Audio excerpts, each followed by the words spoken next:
Hello everyone, Christina Werner here. Welcome to day 24 of the holiday card series for 2023. No, you are not going down Christmas past and seeing a card from 2019. I'm actually going to make a variation on this card from 2019 for today's card.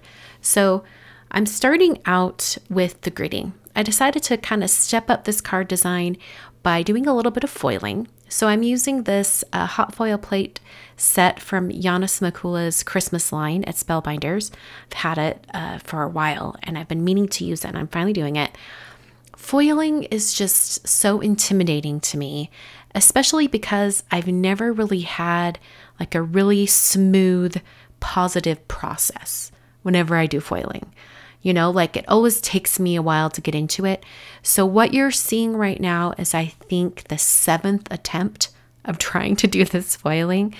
I really had this idea in my mind that I wanted a gold foiled greeting at the bottom of this card and have the watercolor tree above it. And I didn't want to give up on that idea. I tried black watercolor paper. I tried black cardstock from Hero Arts. Eventually, I got it to work on this black cardstock from Concord and Ninth. So I don't know if it, if there's a different cardstock that's black that would have a better result, but this is kind of what I came across that finally worked. So I created a hinge with some tape so that I could lift up my sentiment and put the foil underneath. And then I placed my foil on the cardstock on the glimmer machine, set the timer, let that heat up, put the plates on it, and then I ran it through my Spellbinders Platinum 6 machine. Now, through a bunch of trial and error, I tried using cardstock shims. They left behind too much foiling. So for the best results for this particular version of when I tried to foil the sentiment, no shim was the best result. But I mean, seriously, I tried this so many times. I texted Kathy Zilski. I was texting Jennifer McGuire. I'm like, what am I doing wrong? So finally, on this, I think it was 6th or 7th attempt, it finally worked. It was the best one yet, and I was so excited that I finally got it to work. So we went with that. And since I had all my supplies out and I had really struggled, I thought, you know what, let's just make 2 cards because all the stuff is out right now. Let's make the most out of this. So I cut some more cardstock and I foiled it again. And I thought, you know what, do I dare put a cardstock shim in? And I did. And you're going to see that I got some over foiling on this one side. I don't know why it was just the one side. Maybe it's just some uneven pressure in my Platinum 6, but I was able to remove most of that overfoiling with a sand eraser and then really rubbing hard with this microfiber towel. So now I've got 2 kind of cards started, and now I'm going to create my masked tree area. So I came about 1.5 inches down from the top, maybe 1.25 inches in the center of the card, and I made a mark. And then I did a horizontal line a little short of 1 inch below or above that greeting, I should say. And then I made 2 tick marks, 1.25 inches from each side, and then used those 3 marks that I made, the top and the 2 sides, to mask off my tree shape. Now, something to note, and I wish I would have known this beforehand, but this masking tape is pretty strong and it will pull up just a little bit of that gold foil. Not enough that it's, terrible, but if I was to do this again, I would have put a little tiny strip of cardstock protecting my foiled greeting and then put the masking tape on top. If I was to do this again, that is what I would do. The paints I'm using today are the Christmas Chrome paints from Yuli Watercolors. You guys have seen these a lot if you've been watching my videos. I come back to this set all the time.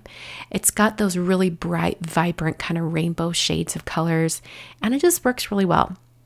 So unlike that example card that I showed at the beginning of the video, I decided to change up my second card and do kind of like a little bumpy scallop on the second card. So on the first card, I'm just doing straight kind of stripes of color, varying, how skewed they are with each color. But on the second card, I did kind of like this bump scallop kind of thing. Now, the thing you want to remember while you're painting, this tree area is you want to make sure that those corners get paint. You don't have to have paint over the entire area, but you want to make sure that the edges have enough and also those corners. So I think I used 4 different shades of green that are in my palette over on the side.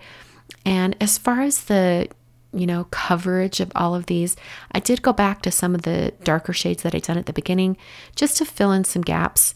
And especially on the scalloped one, I really needed to fill in more gaps because the kind of bands of color were a little bit thinner and there was more black showing. So I went back and forth on this.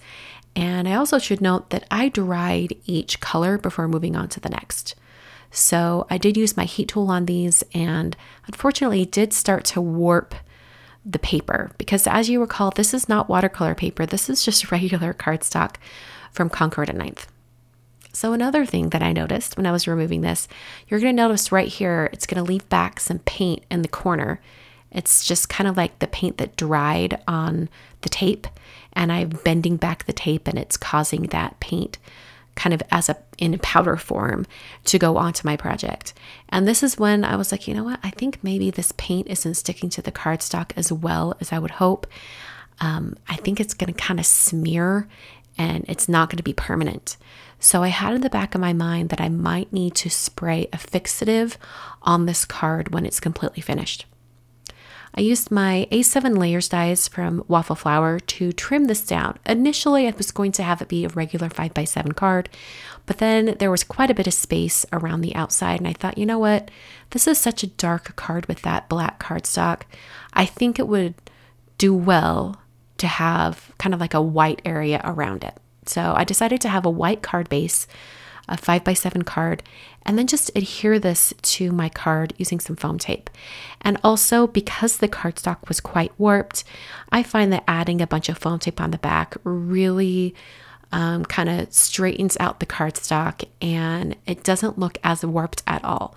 So even though the cardstock looked pretty warped, even after going through my die cutting machine to cut it down, adhering it with some foam tape really flattens it out. I'm going to hold it up here and you can see there's hardly any warping left on that cardstock. The foam tape really sticks it down and does well with it.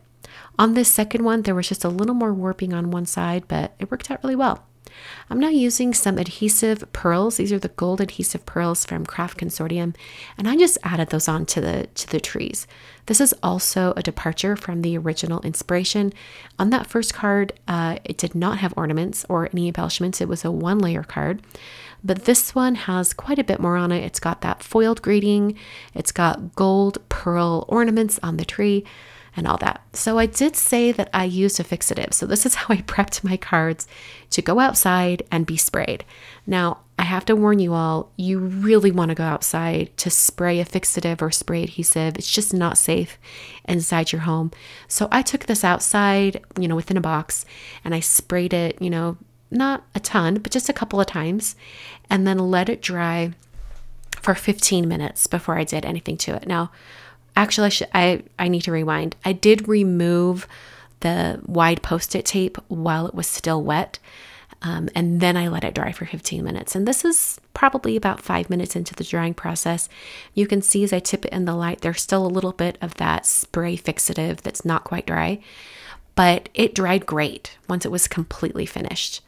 And here we are. Here it is completely dry, and I'm kind of testing it by smudging it to see if any paint comes off, and hardly any came off at all. I think it was worth it to use that fixative spray. Speaking of, this is the spray I used. It's from Krylon. It's the crystal clear acrylic coating.